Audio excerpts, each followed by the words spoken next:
Hello, I'm Chris Stafford, and this is Art, the podcast where we get to know women from around the world of visual arts. If you don't feel it, I'll make you feel it. I'll show you what I mean. If you don't feel it, I'll make you feel it. I'll bring you to your name. If you follow me. My guest this week is Sweden's Sandra Wording, who has established herself as a leading director of photography in the male-dominated world of sports photography. In 2021, she was named the Sports Photographer of the Year and is regarded as the top female sports camera operator in the world. Sandra was born in 1981 in Dalarna, Sweden, to Elisabeth and Maritz Lindström. She has an older brother, Marcus, and a younger brother, Martin. Sandra played a variety of sports as a child, although that didn't include ice hockey, but she began filming the sport at the young age of 16. She quickly adapted to the nuances of anticipating a fast-paced sport and regularly found work either on the ice or on the ski slopes. From 2017 to 2022, Sandra attended Berkeley Education to become a personal trainer and lifestyle coach. She then studied photojournalism at Mittuniversitetet in Sundsvall, graduating in 2005. Sandra covers a wide variety of sports, and in the winter this involves enduring long hours on the ski slopes, filming Nordic sports such as biathlon and, of course, ice hockey. She lives in Timrå with her two daughters, Isabel and Amanda. Sandra, hi, welcome. Thank you. Thank you for having me. Well, I had to have you on the show after Gretchen Warthen told me all about you and that you had been the 2021 Sports Photographer of the Year. So looking at your Instagram and the photos you sent me were really inspiring. You've had a very, very interesting career in sports photography, haven't you? Thank you. Yeah, I have to stop and go back and look sometimes what I have done and realize that I've done a lot. And I'm very thankful for having the opportunity to do all the things I've done and still doing. So I'm very grateful for it. Well, you are combining your love of sport as a personal trainer, lifestyle coach. I mean, you're combining your photography, your sports photography with all the things that you love to do anyway. So it's never a day's work, really. No, I think it's like I do my hobbies for doing that for work. And I think more people should do that. They should figure out what they love and what's driven in their life and challenge themselves to really try to make it a work as well. Because I think if you do that, you have the most possibility to live a full life with the possibilities and for, a lifestyle that you love. And then the work isn't so hard. And I think more people should do that. And I'm grateful for doing it. And I've made it to work because it's not always easy, but I try to make it easy. The best of both worlds. Yeah, I think so. I really think so. Tell me something more about the Sports Photographer of the Year award that you won 2 years ago, Sandra. Who were the organizers of that award? The organizers is an organization that calls the TV photographers in Sweden. There's a small group that started a lot of years ago and trying to make us photographers to be something because every TV show always have a big announcement of the TV program and the hostess and the producers, but the photographers will never be named at all. So they wanted to start something to make people who work behind the cameras to also get announced for the work they do. And they have had this award many years. And I know most of them to got the achievements and the prizes. And when I got it, it was a big honor to have it because it's, I think we are, what do you say? We are a small business, but we are still a lot of people working behind the cameras. And for me to get it was really a big thing for me in my career, I think. And the organization really tried to lift us who works behind the camera. And I think I'm very happy for it, and I support it really much. So. And being in television and film too, I would imagine it's a very male-dominated industry in Sweden and through Scandinavia, much as it is in the rest of the world. Yeah, it is. It is. We are not so many women in sports. General, we are not so many women at all. In the entertainment business, there are a lot of more women behind the cameras, but in sports we have very few. I think for a while it was only me filming hockey for a time, for example, or soccer. But now they're coming more. But we still have to be more people, more girls. Many comes and try it, but they do other stuff because it's tough and it's a rough. What do you say? They speak in a different way, and you have to have a lot of skin on your nose, as we say in Sweden, and be strong and take your place. And I think it's not for all people, like in every business, but I think in Sweden, I think we have girls that are strong, and we just need to let them be a part of it. And it's a male-dominant industry, but we are some girls, and I'm trying to be a role model for those who come.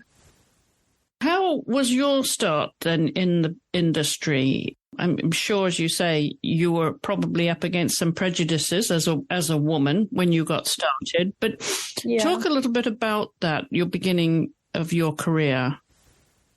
Yeah, I started when I was 16. I got the question if I would like to film the hockey in my town, Timrå. And everybody who lives in Timrå knows hockey. So I thought that would be fun. And I started. So I think we were about 23 persons or something in the beginning in the season, and started to film their hockey games. This was 1996-97 season.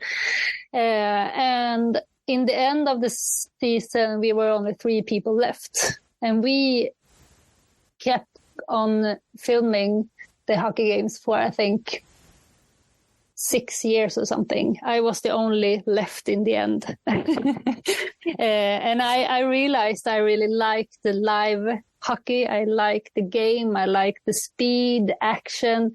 You had to do a lot of fast decisions. And I mean, when I started, we worked with the VHA camera, and so it has happened a lot in the years. But it was a really good school to know the sports and to try to figure out how they play the puck for each other. And I know that in the beginning, when I started to film, I was always looking at the puck, how it went through the players.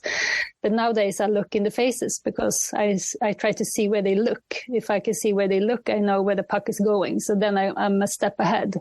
So I think when I started to film, it was just for fun, but then I realized I could work with this. And after the university, I got in contact with a guy who produced the hockey, and then they only produced, I think, 1 game a week. And nowadays they send all the games. So it's been bigger and bigger. But because I had filmed so many years, they thought that you have the game in your bones, so you can go and start working. So after the period of trying and testing with them, they said it's fine to go, and I could start work.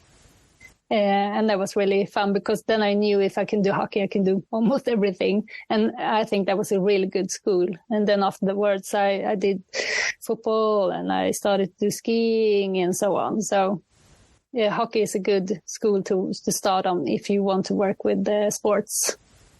Did you play hockey then? Did you know the sport? No, not at all. I have seen hockey just by looking, but no, I have really learned it by filming it. So I didn't know the rules. I really got to know them after a while. But then the rules have changed as well. So, but you get to know. And so I think I know a lot of rules in many sports, and I know what's important in different sports. So I know what to look after, and every time I film a new sport, I always ask the expert of the game, the commentators, what's the thing that makes it a point or make a difference or something that the audience want to see. So you know what you want to look at. So I think if you know that, you can film everything. Which sports did you play as a child? Oh, I have tried a lot of sports. I've tried ballet. I did, and then I tried dance, and I played tennis for a really short term. I think the tennis racket was so heavy, so I didn't want that. I was really young then, and I played soccer. I've done taekwondo, and I have done, since I got older, I've done something called OCR, obstacle course racing, just for fun. And it's been just trying a lot of sports, but I have never been good at anything. But I always enjoy to move and make it to feel strong. So that kept me doing and work out. Well, let's go back to where it all began in 1981 in Malung, Sweden. Did I pronounce that correctly? Malung, yeah. Malung. Malung. Got it. And you were the middle of three children. You have a younger brother and older brother. Your parents, Elizabeth and Maritz, they're both retired, but what did they do?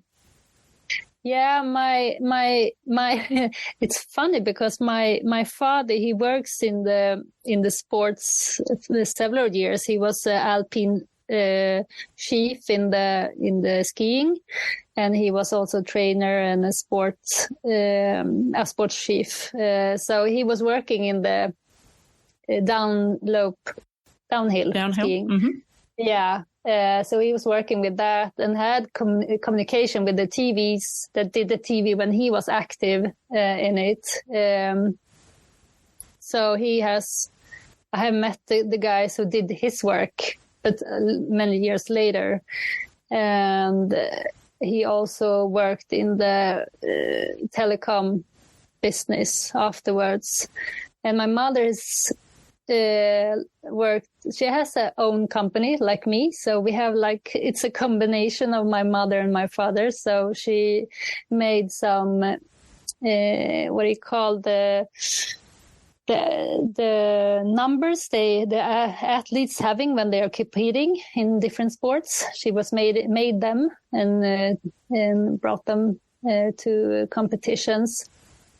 And she also worked with the selling profile stuff for companies like coffee cups with the brands and T-shirts and stuff like that. So my father is from the sports and the combination with TV, but never in TV. And my mother was an employee of her own, just like me. So it's a good combination, I guess. Now, did either of them, or is there anyone in the family that had that photography interest, to be behind the camera and to be working in the media at all? No one has. My father has a lot of contacts in the business, but not like I do, anything like that. No, I started that road myself. You were a pioneer in the family. Yeah, he knew a guy called Lennart Hjellby who had a big company that started to work with the downhill skiing, and that was his contact. So I got his contacts when I started my journey, and got a what do you call it, internship? You're being there for some weeks when you're going in school and trying something. Yeah. Now, what was life like as a child for you? What were the things that you were passionate about, apart from sports in school? Did you have a camera at an early age?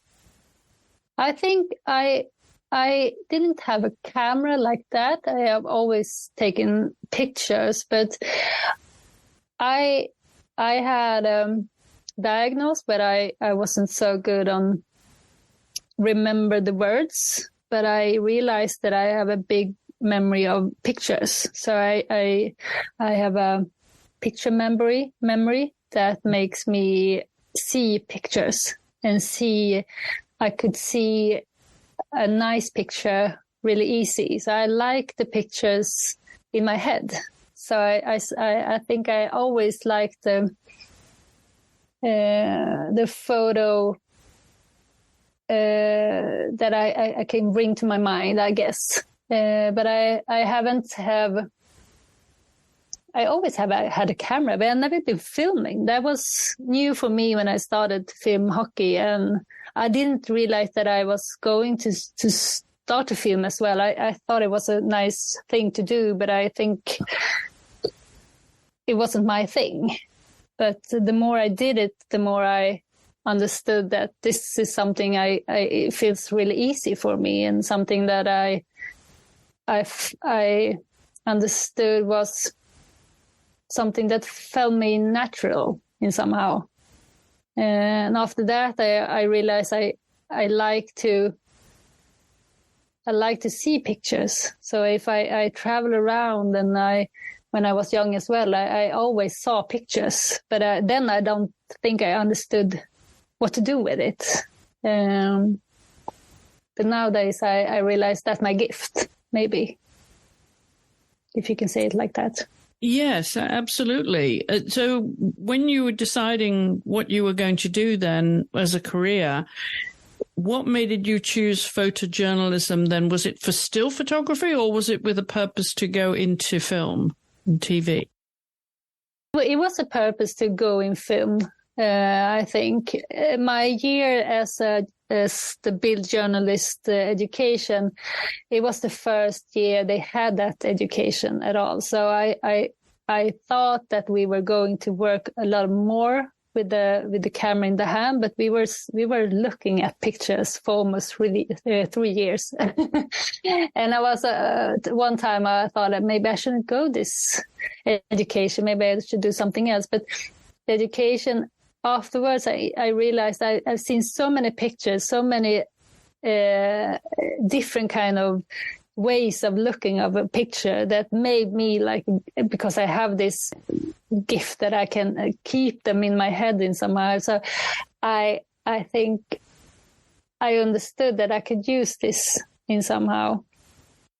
I didn't think that I was supposed to work as a Bild journalist or as a photographer for many years. I thought that I give this like 5 years, then I get a real job or something like that. But it was coming more and more exciting jobs that kept me going on. And I realized that, I really earn money for this, and it takes me to see the world, and I can learn so many new things about people and sports and places. And I think that was something that also brought me to keep going. And now I realize that I'm good at it, and I still love it. So why should I quit doing it? So, well, by now you had already trained to be a personal trainer and a lifestyle coach. So, yeah, was that the backup plan then if the photojournalism did not work? I think that as a self-employed, you have, for me, I have enough job to make it a year, if you say it like that. But I also have time for doing other stuff. And I'm a person who doesn't want to sit in the sofa and do nothing. So I had the time to do something else. And I get the opportunity to do the education of being a personal trainer. And I thought that would be a good thing to do on the side because I have the time. And the more I did that and I got the education, I started working as a personal trainer on the side, I realized that that's also a really nice and great work. You can to work with people and make them grow and make them see to go forward in the words in the life and as persons. I think that was really. It was something new to understand and see. And I also could connect those two because I work with sports and sports persons. They work with their bodies and I can now understand how they work with their bodies.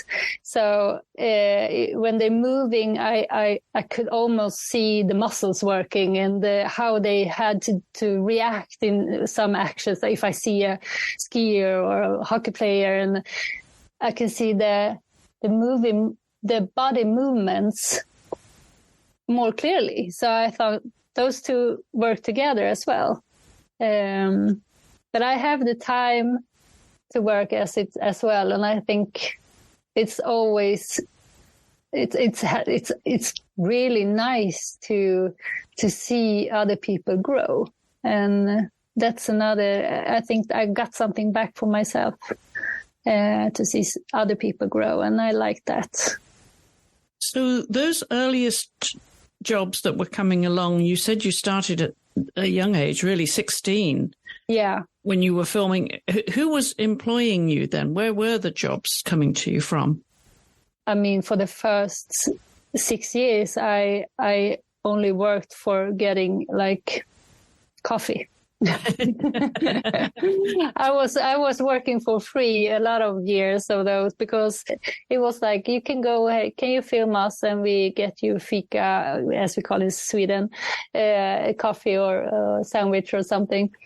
And you can see the hockey games. And for me, it was just a fun thing in the starters. But then I got when I got to this producer, he introduced me to the real world in TV where I could get paid for real. And then as my mother was self-employed, I could work through her company. It started with the productions, the companies that has hockey in Sweden. It's not so many who does it, so you get known about them, and then it's got spread, and I got to do a lot of other works through other productions and TV channels. And this was all in Sweden?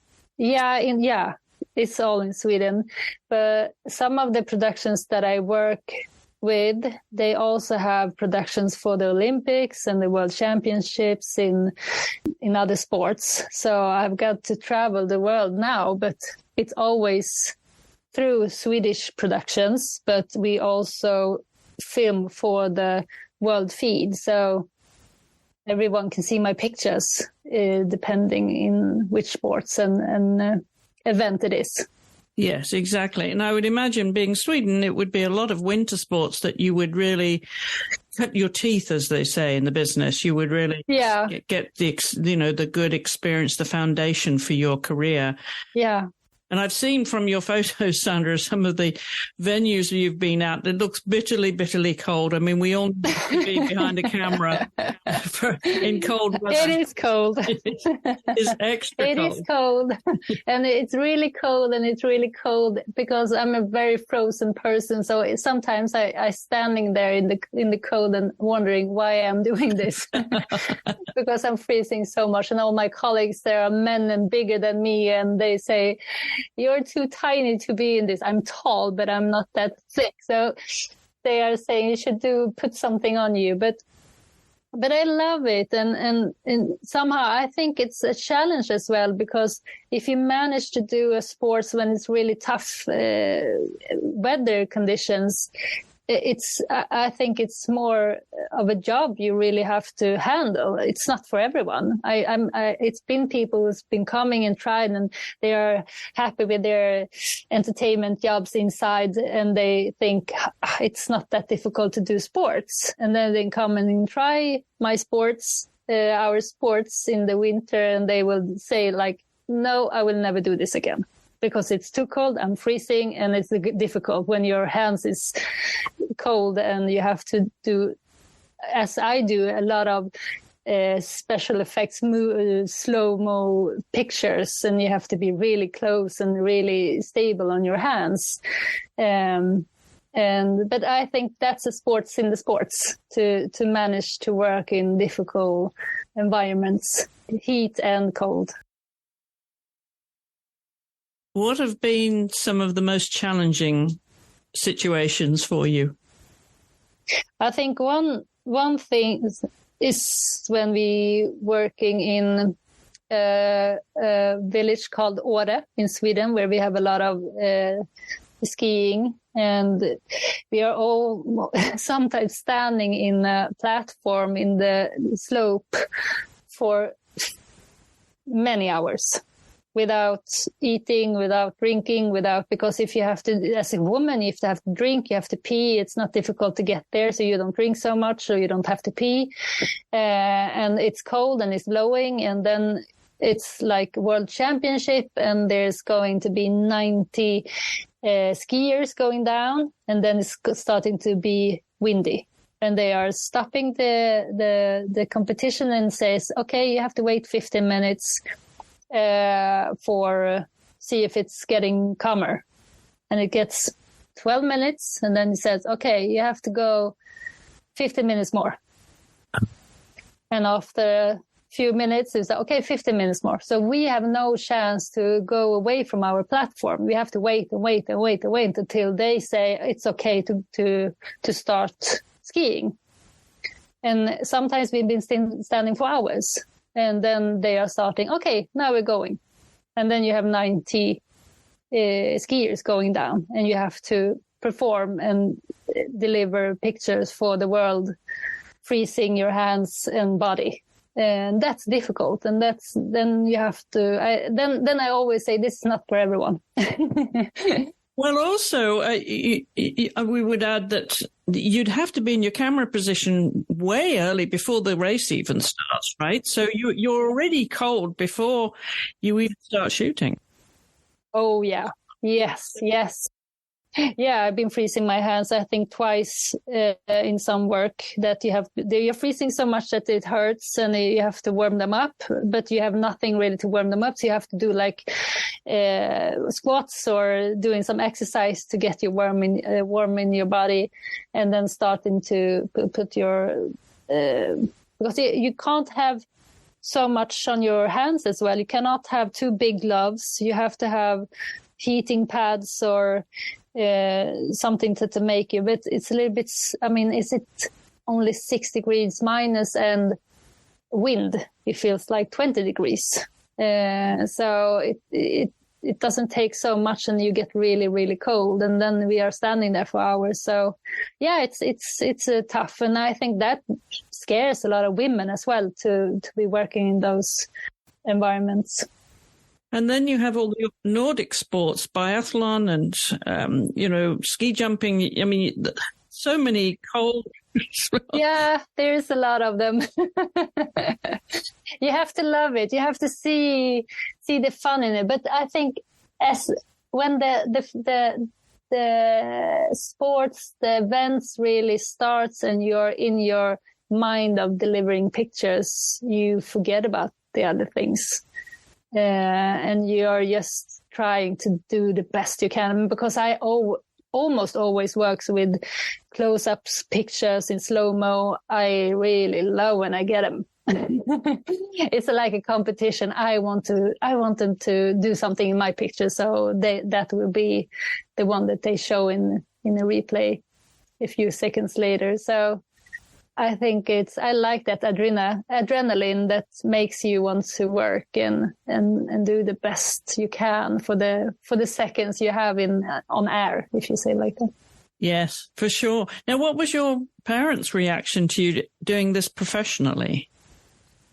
I think they love it both. They really love it. They admire me to traveling the world and see everything, and because my father was in the Alpine gender and traveled the world, so he has done many things that have been, but in another position. So he can rely really to what I'm experiencing. And my mother has always been traveling the world the whole life. So they really love that I do what I do and support me.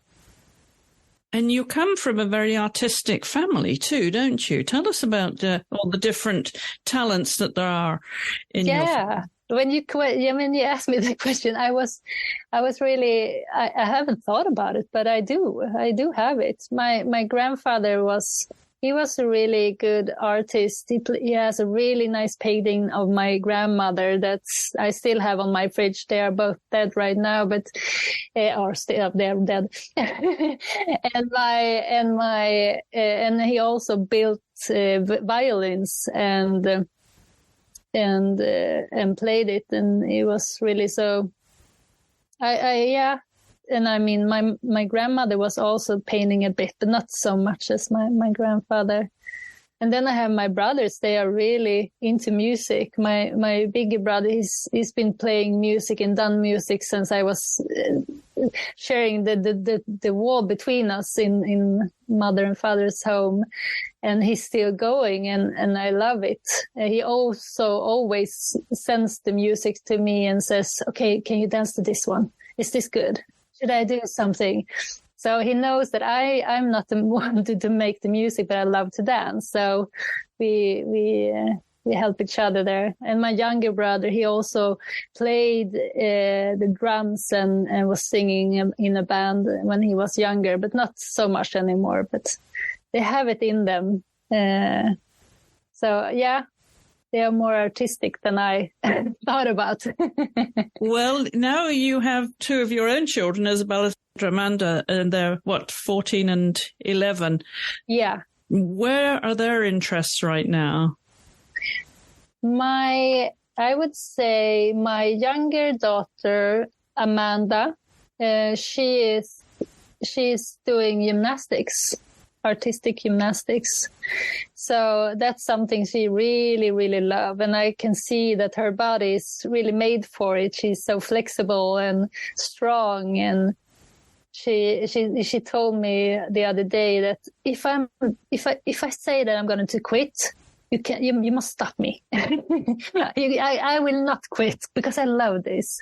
So that's really nice, and she's really artistic in that way. And my big girl Isabella, she's I would like to say, I think, I don't know if she's understand it yet, but she has artistic side that she's really good at painting, but it's nothing that she's really doing. But I've seen what she's done, and she's really, really good. And she's also right now she has a very interesting makeup and nails. And for doing that, for being 14, she's really, really good. So I think she has an artistic side as well for making stuff with her hands. So I think she's going to be great in something if she do something, whatever. But if she wants to do something with her hands, I think she's going to be amazing. Now let's go back to what Mum's doing right now. Yep. In your career, and now obviously you're very firmly established in Sweden and internationally. And when Gretchen told me about your work, she actually said that you're the best sports photographer in the world. She says? So that's quite something coming from Gretchen. Wow, that's amazing. Thank you, Gretchen. Wow. So tell us a little bit more about what life is like for you now, because clearly you are at the top of your career and very successful as a film and TV photographer, sports photographer. What does life look like for you now? I mean, are you out every week filming? I would say that I almost every week, not every week. I moved. I lived in Stockholm, the capital of Sweden, for 12 years, and I moved back to Timrå, where I've grown up, 4 years ago. And there's not so much job here as it in Stockholm, but it's better to live here, and it's much nicer. And I have to travel more for the jobs. But I would say that after I got the achievement of sports photographer of the year, I noticed this. Production people, producers was contacting me more than ever. And I in somehow I got my impression that I really do something good, because as a self-employed, you never have someone who says, this is going good, this is not going good, and you don't really know how good you are or not. So there was a really nice, what do you say, it was a nice way of getting attention to what I do. I thought that maybe I maybe can't do this so much when I moved to Timrå, because I thought there wouldn't be so much job. But this last year has been more job than ever. So I probably can work with this many years in the future. I know that I'm good at what I'm doing, but the industry is tough, as I think in the whole world right now. And in Sweden, we notice there are a lot of production are closed and on hold. So I think there are many people who will have a really tough time in the future. But I'm happy to be in sports because sports are still going. In the entertainment industry, there's no rush to anything. They can show old series, but in sports you always want to fresh the things that happen right now, and it's still going on. So for that, I'm happy to be someone in the business. Yeah, during the summer then, Sandra, what does this look like for you then? No more winter sports, you're in the summer. What is summer in Sweden like for sports? Yeah, for sports it's a lot of what do you call when they are throwing, running and jumping? Yeah, athletics, exactly. It's a lot of athletics. There's football. We have something that we call SM-veckan. It's a Swedish week with the sports that's not so common, so small sports. And we are putting them in 1 week, and we are filming them just to get them to notice. And they're working to get the Swedish medal to being the best in Sweden. And that could be anything from mini golf to aqua bike to skateboarding. So you can really get to know so many sports and swimming and everything. And but they are also in Sweden, also in summer, it could be Olympics, it could be a world championship or a European championship in some athletics. So it could be some difference. And then I also do a show every year in September that calls the Champion of the Champions. So they're former athletes who's competing against each other to be the champion. And that's really, really fun, because there's always some of these sportsmen and women who's are in the show that's I've been filming when they were active. So it's really nice to see them in another context. And that I've been doing for 11 years. So that's really, really fun. And what kind of challenges do you look for now? I mean, you must obviously, I'm sure, be ambitious still, because you know you can do this for a long time to come. But where would you like to be shooting, and what sports and what competitions? Yeah, I haven't done any Winter Olympic Games yet, so that's something on my bucket list. But I also love music. I love to dance, as I told you, and I love to listen to music. So something I really would like to work on is the Eurovision Song Contest that we have here in Sweden and Europe. That's a really, really big show, and you have to work really hard. But I think it's those ones who works with it is so good, and to be one of those would be honorable. That's a huge production, isn't it? Eurovision Song Contest. Yeah, it is. Yes, it is. It is. So, but I've done many things that I wanted to do. So. But to do stuff again and to see, I mean, there's a lot of Olympics in the future. There's a lot of world championships, and to be where the big history things happen, it's an honor to be on, to see it in for real, and to be working on, maybe get the picture that will be looping in the future. So I think that's a thrill.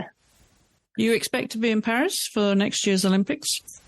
I hope so. It's not clear yet, but I hope so. We'll see.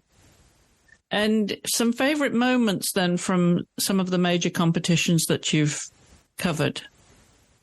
One thing that I really was a big thing for me, I was working on the World Championship in athletics in Moscow in Russia, 2013, I think it was. And I was shooting the tracks when they were running, and I also had the 100-meter finals. And I think we were 3 persons from the world feed filming the headshots from the filming, running straight forwards to us. And we're having, I think, 6 people behind us filming from different countries, but we did the world feed. And I was the only woman in the field of these 9 people. And I was the one who got to film Usain Bolt in front in headshot. And I was thinking when I was standing there, okay, you have 9 seconds from being standing still to moving very fast forwards to you, and you have to have it in a half picture and in focus, and you have a lot of people's gonna watch this, so just do it. That was a big thing for me that I got the chance to be the one to film that, and to be the one to be a woman in that. I got some eyes from some of the men who was like, "What are you doing here?" So I showed them that I'm supposed to be here. So that was fun. That was really fun. You were where you were supposed to be in those 9 seconds. Yeah.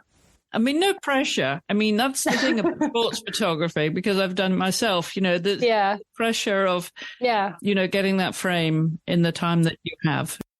Yeah, it is. And I think that's all about sports. It's live, and you have to take a decision in a few seconds where to go, right or left, or if it's jumping or whatever happens, you have to react as it happens. And I love that, because you have to really be on your toes and focused. And I think that's the thing that I love about filming and filming live. I think that's a really thrill in my life, and makes me want to do this many years in the future. Do you enjoy the pressure? Yes, I love it. I think I'm best when it's pressure. Yeah, I do. And when Usain Bolt is coming at you in 9 seconds, that head-on shot, and in focus, that's real pressure. Yeah, that's real pressure.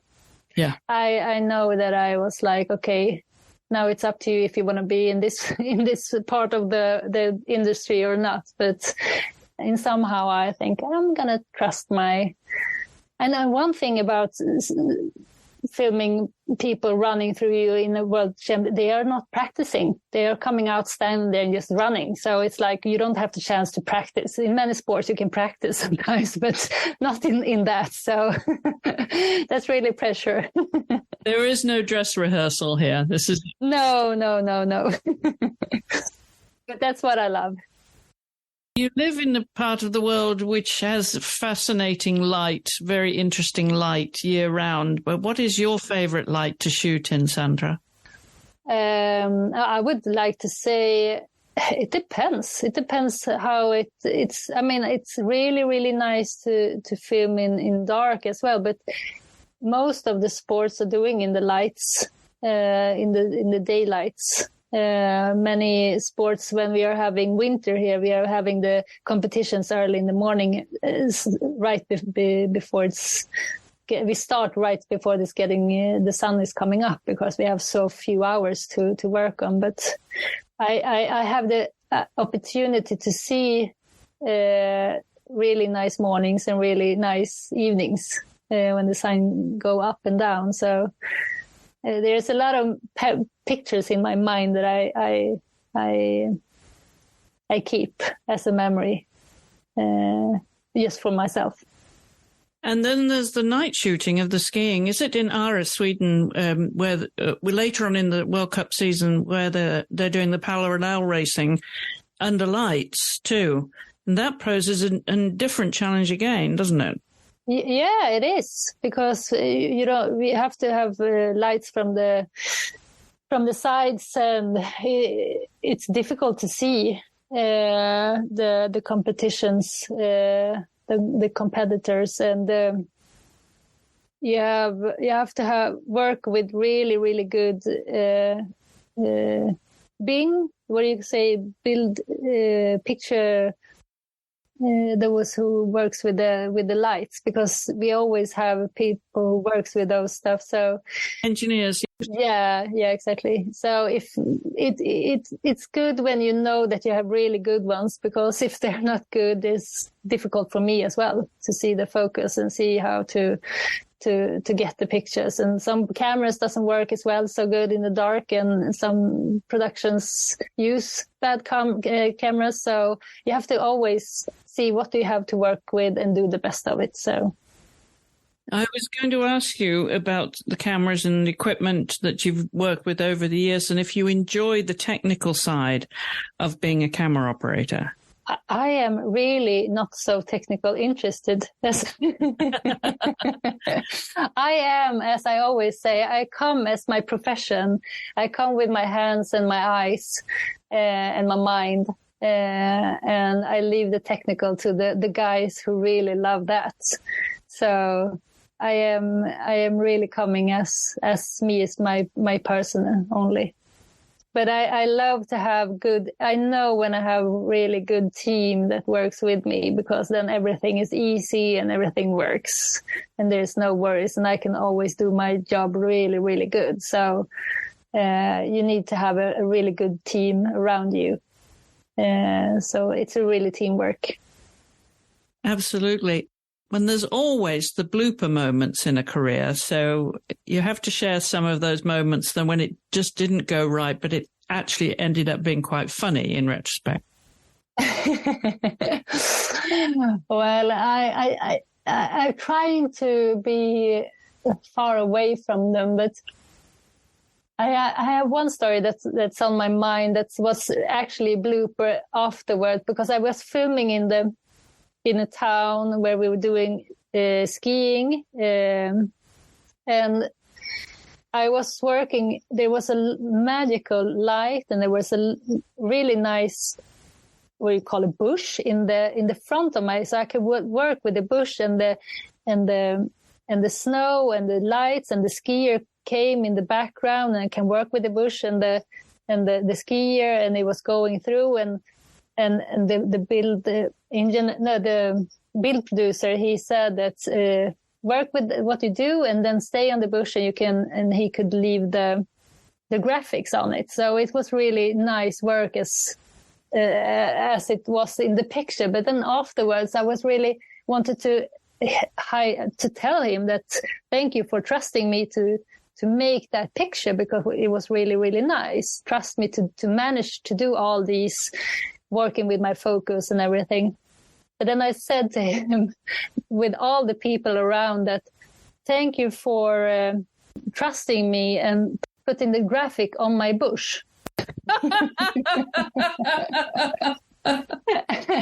And everybody laughed, so that was funny, but it was not what I meant. But everybody knew what I meant, but it was sounded a little bit funny. You all have those moments, yes. Yeah, Absolutely. That is one you'll always remember. yeah, we'll always remember that. And that's nice when you have, I mean, there was only guys I was working on, but everybody knows me and I know them, and they're really careful and really nice to me. So it was just a lot of fun. Yeah. I gave them that. So what next for you? Next, I will go to Östersund, it's called. It's a town about 2.5 hours from me. And I will film the biathlon, skiing biathlon, the World Cup. World Cup biathlon, So, yeah. Yeah. So that's the next thing to do. So that would be fun. Yeah, and that is also very, very cold too, right? You know, because you have to wait for them. It's very cold. Yeah, but I'm very happy because I'm standing in a boat. I was standing in a small house next to the shooting range, so I'm filming when they are laying down and shooting. So I'm a bit warmer than my colleagues, so I'm not going to say anything. There will be people who will freeze more than me. Absolutely. Well, that's a luxury, isn't it, to have some shelter? Yeah, it is. Yeah, sometimes so. Especially if it's windy. I'm happy. Yeah. The wind is terrible sometimes. Also, when you're filming, when the wind is taking your lens, because I always work with so big lenses and they are having this rain cover of, and the wind is taking everything. So it's difficult. I'm wondering if there's any hidden talents that you have, Sandra, that nobody else knows about. What's your secret? Now, you told us that you like to dance. Do you sing and dance? I like to dance. No, I don't sing. I don't sing. I really like to dance. I can be, I can really show myself off just to make people have fun. So, I can dance in whatever you want me to dance in. And you can probably sing the lyrics to every ABBA song too. I wish I could. I love ABBA. It's Swedish treasure. So I'm happy ABBA is from us. But I think I must say that Swedish music is so big in the world right now. So I'm very proud to be Swedish in many ways, to represent a lot of good artists. So it's yeah. But something that not so many knows, that I'm really tall. I think that's a gift, and that's a talent. So I'm 186 tall in Swedish centimeters. I think it's like 6. Secret weapon. Yeah, that's a secret weapon. So when I come, I can look down on those boys who's a little bit angry that I'm taking their job, and say that you have to fight with me. So finally, what would you say to young girls that are coming into the industry, Sandra, in the best way to really make their mark?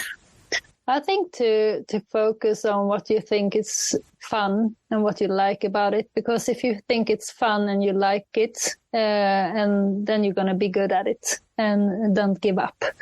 I mean, there is a lot of girls who are really shy and they don't believe in themselves. But I think if you really think you want to do it, you can do it, and still try to do it, and don't give up.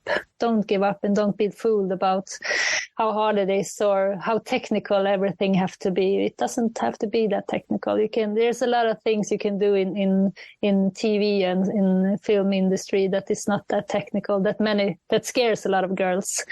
And if just have fun.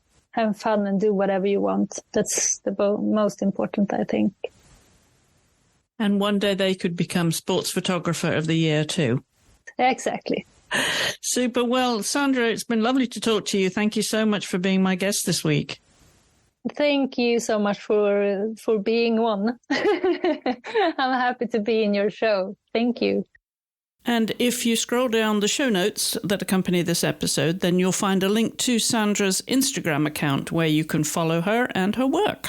And whilst you're on Instagram, please do give us a follow and leave any comments, questions or suggestions for guests where you can message us there. And of course, we'd love it if you would share the show with anyone who you think would enjoy it. And although we have a few episodes left to go before the end of the year and the end of season 1, I do want to let you know, especially if you've been following us all season and know that the episode currently drops on a Saturday morning Eastern time, that from our first episodes in season 2, we will be dropping the new episode every Tuesday at 5:30 a.m. Eastern. But that's not until the new year when we start season 2. So I hope you'll stick around because we have a lot more really, really exciting guests who will be joining us, not just in season 1, which includes, by the way, Hope Hall, who was Barack Obama's videographer. She's coming up this season. And also the American oil painter Amy Erickson. She will be a guest on the show shortly. But next week, we'll be joined by another American artist, Zoe Frank. So I do hope you'll join me then.